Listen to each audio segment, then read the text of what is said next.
Oh, there she goes. CARM with her own music video. I've not seen this. Fellow excited Bears fan, incredible writer covering the NFC North for Fox Sports, longtime Up&ADAMS fave. CARM, like, what are we doing here? When do you have time to edit that kind of shit? What is, like, how do you? Oh, that's an app.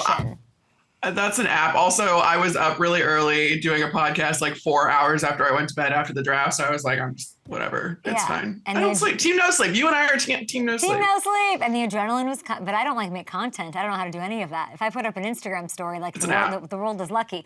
Okay, as we sit here, has your perspective on anything changed since the 3 days of the draft to now? Have you settled down on something you were feisty about? Have you felt a different way about anything? How are you feeling? Honestly, not quite. I feel a little bit more relieved that the Lions got what they needed. The Packers covered all their bases. We expected what happened with the Bears to have happened, with the exception of we weren't sure if Rome Odunze was going to end up a Chicago Bear. So I'm thrilled for them for that. JJ McCarthy is a Minnesota Viking. They got Dallas Turner now too. So that was like, there was every expectation I think was met for the draft, and then some. Caleb, let's not even talk about it. He's there. We're excited about it. I think he's also, by the way, embracing the Chicago very well. Maybe we should talk about that. Really? He's really he's kind of a showman, and he's doing this little cute dance where he's going to have, not only is he selling out the Fanatics jerseys, but he's got Chicago kind of in the palm of his hand right now. Did you hear him at like his? Yeah. It was right after he got drafted. He was like, "The Bears," and he just like, it was like this cute little melody. I'm like, this is the new greatest showman. This is Caleb Williams is in Chicago. He's not shying away from anything. And why would you? I mean, this again was expected, and now the city is so excited, and don't take that away from them right now. What do you make of the Rome edition? I know you had a big crush on the whole tight end vibe happening. It didn't happen, but Rome's nothing to sneeze at, CARM. Break it down. Quite frankly, I thought Rome was going to be gone by that point. So I also did say that I think that the tight end would have been as good, if not better, of an addition to this offense. But with Rome, clearly him and Caleb already have a rapport. They were working out and had a throwing session with DJ Moore and Keenan Allen the week before the draft, before either Caleb Williams or Rome Odunze were Chicago Bears yet. So this was something they wanted to happen. They were on the same flight to Detroit.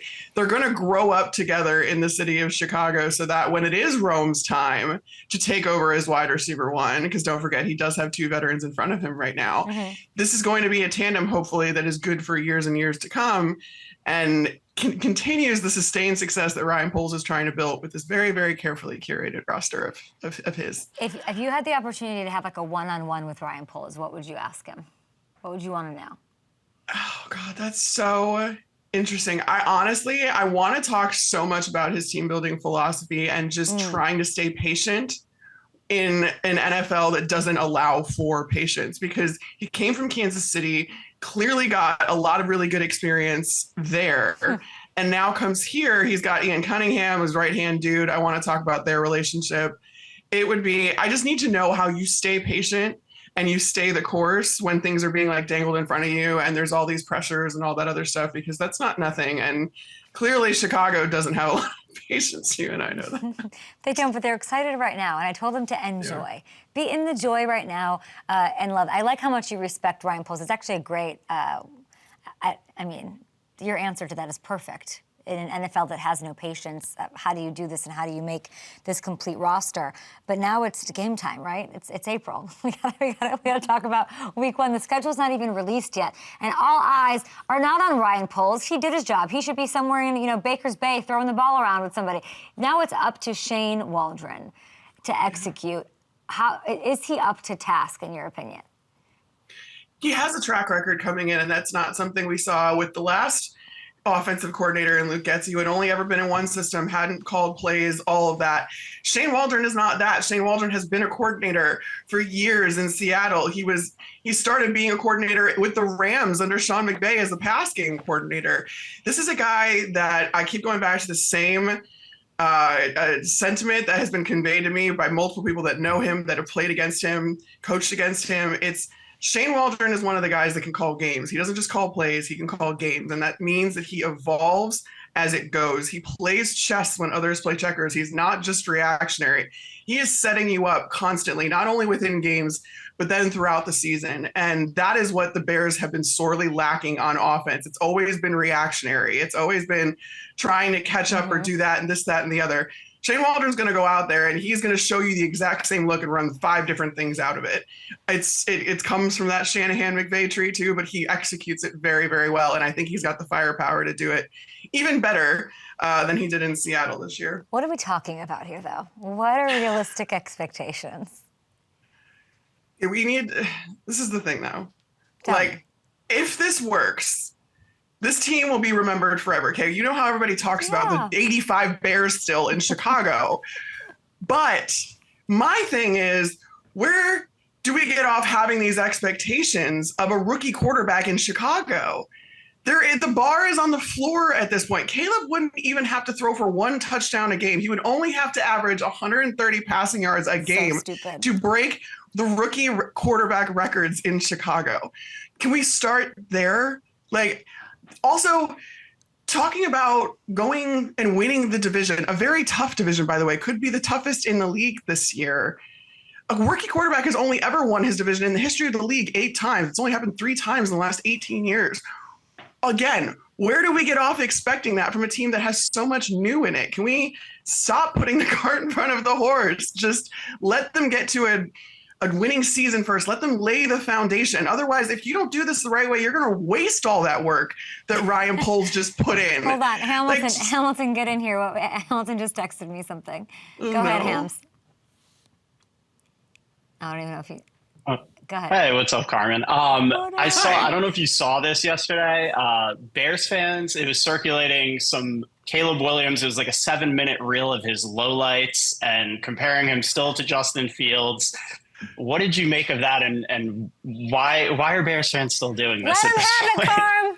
Dude, I don't know, because I get it on my social media all the time where they're like, he's going to be a bust, blah, blah, yada, yada. I'm like, there is almost no chance he is worse than Justin Fields has been for the Bears. I'm not saying that Justin Fields can't get better. I'm not saying he's not a good player, but he was not put in a good situation. He had 7 touchdowns his rookie year. 7 for the whole entire season. You're telling me you don't think Caleb Williams, with the way that he is set up and with how good of a quarterback he was at a big-time program at USC, just like Justin was at Ohio State, can't surpass 7 touchdowns in his rookie year? Hold on. Better than Justin Fields is not good enough. You're totally right. I asked you for expectations. Are they out of the bottom of the barrel? We'll get to J.J. McCarthy and Darnold here in a second. But, like, what is when you're saying give them patience, what is a realistic? Are we talking a playoff situation with this? Is this a playoff team?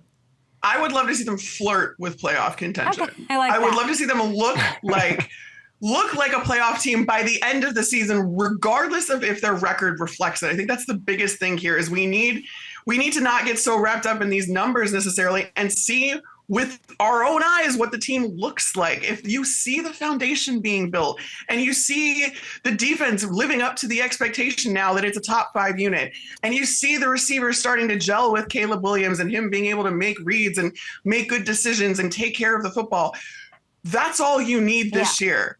And next year, if all of that comes to fruition, come talk to me next year and I will be the driver of this Chicago Bears hype train. But I have to see it first. I'm scarred, Kay. Grew up in Chicago. Until it happens, I don't trust that it's happening. It's so interesting. I'm the opposite. And I've been fairly critical of the Bears over the years, to the point that I've lost Chicago fans because I should love all of Chicago's decisions, even if they're bad, even if it's organizationally funky and doesn't compare to the other teams. And instead, I've sort of thrown caution to the wind. I think I'm removed enough now to just say, I'm in. Let's ride. Let's go. Good for you. Let's. let's hype it up until it doesn't happen because it'll be, I sort of win either way. Okay, I want to ask you, the only person in a better situation than Caleb in the NFC North after the draft week is J.J. McCarthy, kind of, right? We don't know if he's starting, we don't know how long his leash is, but he gets to sling the ball to Justin Jefferson at some point, which is unbelievable.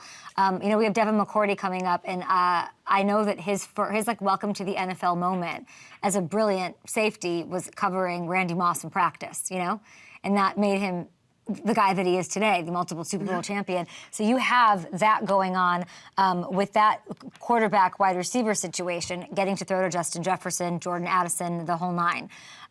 How short is Darnold's leash? I'm hoping it's longer because I do want JJ to sit and develop. I completely agree with you. You do not pay $10 million to Sam Darnold for him to not start some significant games for you and to be the guy until you are 1,000% sure that JJ McCarthy is ready. That is why you brought Sam Darnold in, to have that luxury of patience, which so many teams don't get. I don't think the Minnesota Vikings are thinking for this year. They're about to hand Justin Jefferson, the other JJ, they're about to hand him a massive multi-year contract. So either way, so it doesn't matter how they do this year. They're trying to, again, set themselves up for the future and set J.J. McCarthy up for the future. No one understands that more than a former quarterback in Kevin O'Connell and Josh McCown, who's his quarterback's coach. I do think the Vikings are going to be a lot better than people think, but Sam Darnold only needs to go in there and just manage the game because of all those weapons, because you potentially have a top 5 defense under Brian Flores this year that can also win you games. I mean, this is the makings of a very complete team as soon as you figure out the quarterback. But I absolutely think that Sam Darnold has the longest leash, because it's not going to depend on what Sam Darnold does. It's going to depend on how quickly JJ McCarthy develops. And luckily for him, in practice, in training camp, he is going to get to go up against Brian Flores' defense and get reps that way, which is going to be good for his development too. Is there something that JJ needs as far as his development that you are like, from your brilliant mind of watching him, that he needs to be a more complete quarterback? Honestly, I mean, JJ's a really good mechanical quarterback. He's very accurate. He can maneuver the pocket. He can throw off platform.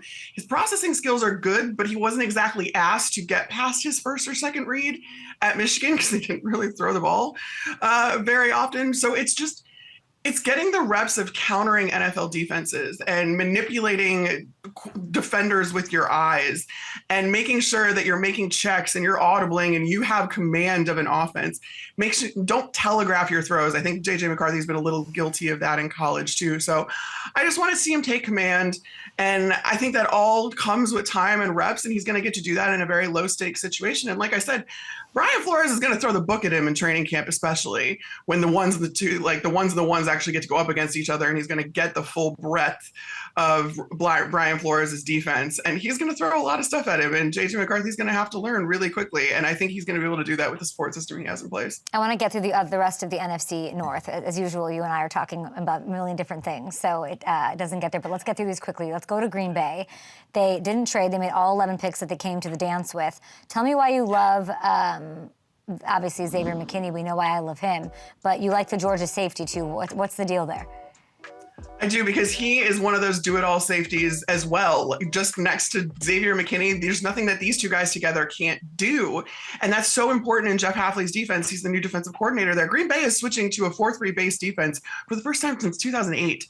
So this is a completely different scheme. Now, these schemes are more fluid than ever, but you really need, there's so much emphasis placed on that safety position in this defense. And so having multiple guys that can do it all, like you need them to do, come down and hit, come down to the box, but, also patrol the back end.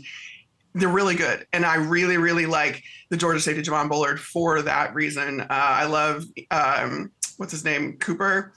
Edgerrin Cooper out of A&M. I think that he's also going to be a really good linebacker for them, who can also be a factor in the pass rush and blitz every now and again. It's going to be a really cool thing to see Green Bay go through this transformation, and they covered all their bases. I love that offensive lineman they got to in the first round. We have Devin McCourty coming up. He loves defense, and I saw that your Lions, honestly, Terrion Arnold's like my favorite. I love him. I know a lot about him. I interviewed him, all of that, but they went corner. What about the other kid that I need to know? I love Ennis Rakestraw, and I actually talked to some of the guys over in Detroit because I was like, Another corner? We're just getting all the defensive backs it. because, to be fair, the pass defense was the bane of their existence the last 2 years. They needed to address they're that. scared of Caleb Williams. Or they want to get to a Super Bowl, which they were one game away from. But Ennis Rakestraw was absolutely seen. They had a first-round grade on him. They had to go and get him at that point because they couldn't believe he was still on the board. I asked about his size a little bit because he's a little bit light, his weight. He needs to get his weight up a little bit, but that was not a concern to anybody I talked to over there. They really feel like they got two really good players. You pair them with Carlton Davis, who they traded for earlier in the offseason. This is now a really good, solid defense at every level. And I think that, people are coming for the Lions, so the Lions are coming for them right back. Caleb's coming for everybody. We're going to take a short break here. Devin McCourty on the other side. Stick around, Carmen, because we're going to talk a little Derby.